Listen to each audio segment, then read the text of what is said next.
A paz do Senhor Jesus, irmãos, amém? Glória a Deus, porque o Senhor é bom, majestoso, poderoso, imbatível e tremendo em cima do mar. Esse é o nosso Deus, o Deus de promessa, o Deus que nos coloca em posições de combate, porque Ele nos quer nos treinar também, para que possamos estar preparados para qualquer tipo de situação. E aí nós vamos ficar pegos de surpresa? Não, o povo de Deus que clama o nome do Senhor, ele não é pego de surpresa, ele é preparado. Só que muitas das vezes nos colocamos em situações que a gente pensa que não pode acontecer porque temos o controle de algumas coisas, mas não temos. Não temos porque a astúcia do inimigo, ela é grande. E possa ser que ao surpreender, não está na vigília, aí a gente pensa que foi pego de surpresa, mas não fomos pegos. Alguma situação, alguma voz do Espírito Santo já vinha contigo a fazer que você prestasse atenção, eu e você. Mas muitas das vezes achamos que a gente já está firme, que estamos orando de manhã, de tarde, de noite e não vamos ser surpreendidos. Podemos não ser surpreendidos, mas tomamos o susto. E aí quando estamos dentro, aí dizemos, eita meu Deus, o que foi isso? E aí a gente vai pro colo do Pai e roga e pede o povo santo ajuda nos momentos que vem umas trevas que foge o controle das tuas mãos, porque não fez vigília. Deus permitiu trazer isto aqui nesse momento que eu faço geralmente uma oração entoando pelo Espírito Santo. Poderoso Deus, eterno Pai, a tudo a Ti a honra e a glória. Toda a glória e toda a honra pertence a vem de Ti. Nada de nós, tudo é Teu, Senhor. Nada nos pertence, tudo é do Senhor. Chegamos aqui, Senhor, sem nada e retornaremos sem nada, porque o nosso coração fica pesando em acumular coisas. Ó Espírito Santo de Deus, nos ajuda nessa manhã a liberar o que não pertence ser guardado. Guardamos a boa fé, aleluias, mas o que não vem de Cristo nós eliminamos e jogamos fora. Obrigado, Espírito Santo, por nos ajudar nesses momentos tão difíceis, porque até mesmo a visão de um homem, de uma mulher, um homem de uma mulher que tenha um olho clivado na tua palavra, ele pode estar naquele momento sem uma visão completa devido aos labores do dia a dia. Ó Espírito Santo de Deus, nós te pedimos, te rogamos, para que possamos estar conosco e nos darmos visão. Poder da visão, para que possamos termos o discernimento, e já te agradecendo por estar trazendo para conosco esta palavra de oração, firmar em visão e em discernimento para a glória do teu nome e continuar as lutas aqui. Amém? Graças a Deus. O que seria as suas vitórias sem lutas? Não seria fácil. Sem pensar que temos uma conta, que o Pai nos perdoou, nos colocou em posição de cabeça erguida, e aquele que fica bremindo ao derredor vai ter todo momento te acusar, mas vós vai declarar a palavra profética.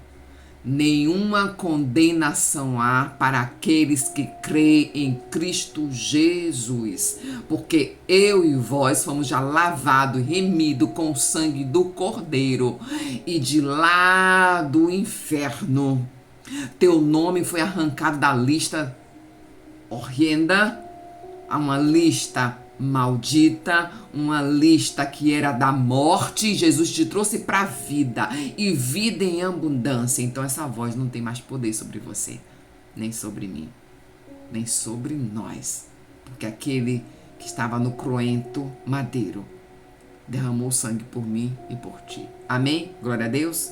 Vamos com vontade pegar a palavra que é estreito, como diz, aleluias, a evangelista, irmã de caminhada, aleluias, é estreito, mas é saboroso cantar o hino da vitória.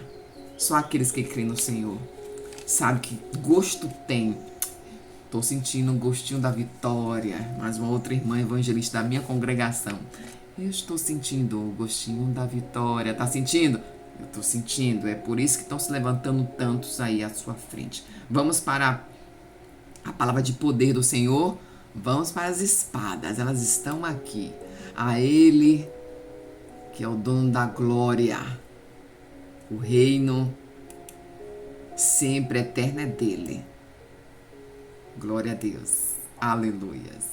Eu estou aqui diante da palavra do Senhor. Vamos para o versículo 14, irmãos, do Tiago, capítulo 2, do nosso livro Aleluias do Senhor, que é a nossa bússola, a nossa espada.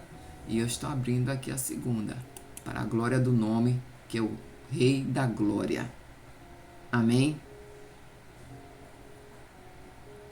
Glória a Deus. Versículo 14.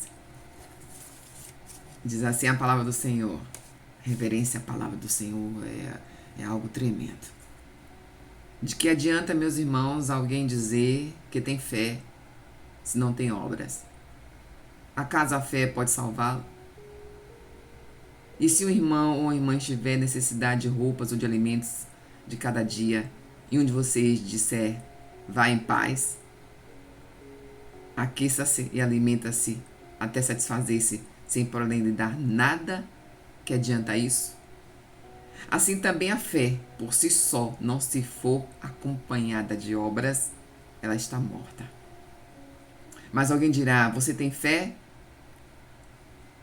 Eu tenho obras. É dos dias de hoje isso aqui.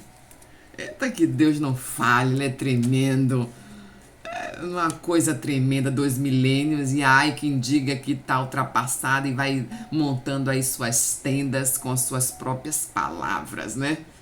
Ai, Jesus. E aqui, Tiago nos traz um questionamento. Ele é tremendo, ele aprendeu bem com Jesus. Aquele homem estava diante de Jesus para pegar ele de maneira tão surpresa. Olha o Espírito Santo falando de surpresa. E diz assim, veio ele todo valente, assim, eu vou pegar ele, amando dos judeus. Aqueles sepulcros caiados, que não se rendeu e não viu o Messias, porque o olho do ego, da inveja e do ódio queria e quis tomar posse naquela situação para não ter crédito de entender que ali era Deus conosco, o Messias. Eles sabiam dentro deles, mas para eles aquilo era ameaça. E eles não queriam essa ameaça para não perder as suas posições, na qual, uma vez crendo em Cristo Jesus e ter posições que faz ameaça e confronta a si, faz com que aquelas pessoas, ou ela vai para cima e segue com Cristo o estreito, ou ela recua e nega e não quer se salvar-se. Foi o que aconteceu com aqueles homens. E Jesus ali falou, aquele homem enviado a ele assim, que injusto, ó mestre, porque ele é olhado ali como falando tantas palavras bonitas, mas não porque era mestre dele, mestre da arte de professor, de ensinamento. Aquele homem disse assim, como pode, passando tanta injustiça nessa terra? Oi, vai pegando aí que não está sendo diferente para agora. Tanta injustiça, são impostos altos, são impostos agressivos, desumanos.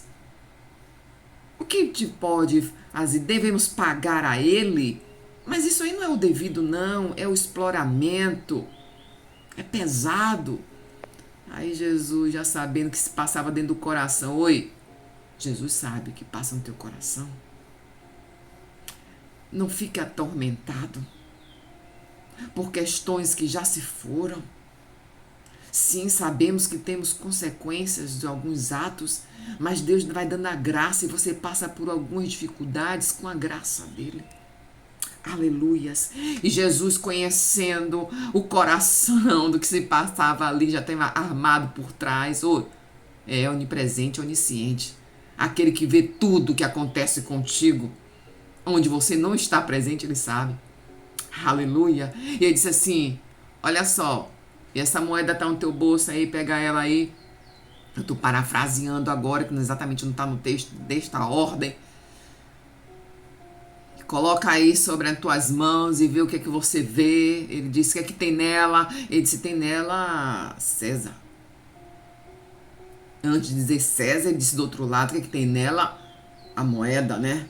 Tem duas caras, né, irmãos? E do outro lado, César. Então você dá dele o que é dele, o de Deus o que é de Deus. Porque ele foi buscar justiça, que pagaria aqueles impostos. Deus conosco. Ele cansou de fazer o ensinamento. Uma pergunta, ele traz outra pergunta para mexer comigo e com você. E Tiago, seu irmão, aprendeu tão bem isso. Aquele que ficou na obra por 20 e alguns poucos anos. Tudo tem um tempo e uma hora. É tempo de Jesus, não reconhecia Jesus dentro de casa, os seus não fazia, eles não faziam milagre com os seus, não tinham, olhava com admiração, mas quando ele partiu, os seus aprendeu com o espelho que tinha em casa. Oh, glória a Deus! E este se preocupou, foi chamado aqui em hebraico Yaakov. Quantos Jacós naquele momento Jesus levantou? E hoje, quantos Jacós estão respondendo? Quando ele fez uma pergunta sobre a fé. E aí vai ser eu e você que vamos estar aqui julgando, sabendo o que se passa no coração de cada um. Uma coisa eu tenho certeza. Foi quando ele disse assim, ó, insensato. Quer se certificar-se de que a fé sem obra é inútil? E aí ele traz o exemplo de Abraão. Porque ele disse, se você crê que existe um só Deus, muito bem. Até mesmo os demônios creem e temem. Pergunta contra pergunta, tá entendendo? Que é para mexer aí dentro com você. Para que você se preocupe menos dos estereótipos e se preocupe mais das suas ações de uma vida que aqui Jacó, que é Tiago, estava trazendo para a igreja. Aquele que tem liderança do povo cristão e também os judeus messiânicos. Os judeus que estavam crendo no Messias. Por isso ele disse tão bem. Que até demônio crê. Lembra?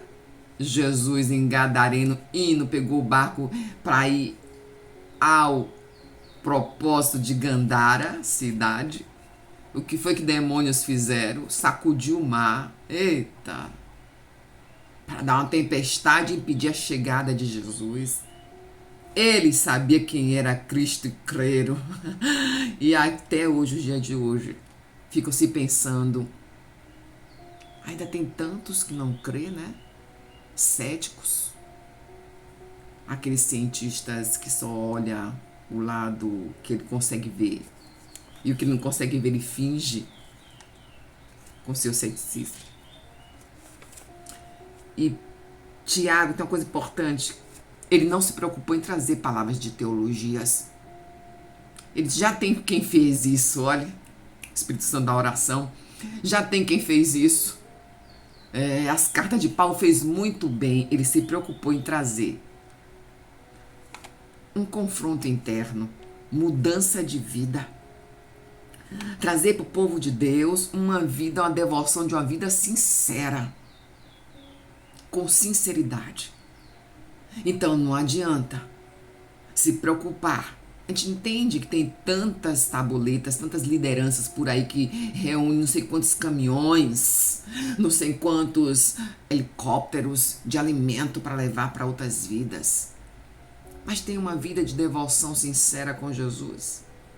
Ou ainda é o mata-mata dentro daquele configuração religiosa?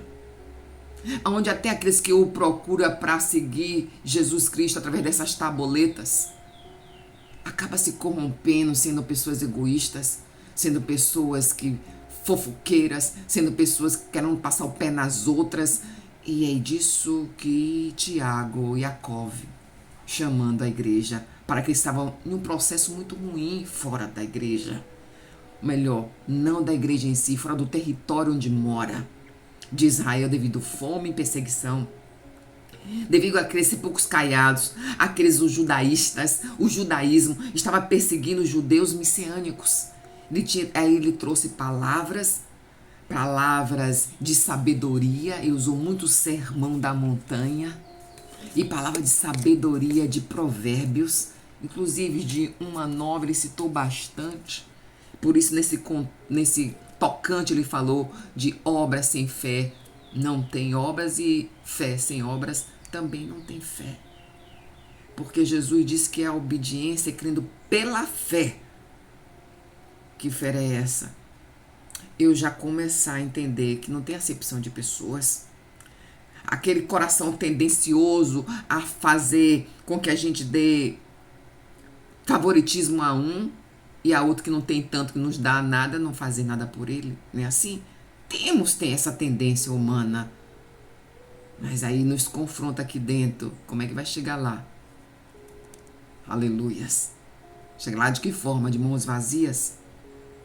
Porque você fez tanta caridade, generosidade material, mas afeto não colocou em prática, que é mexer dentro de você e agir no evangelho de sinceridade e não estereótipo.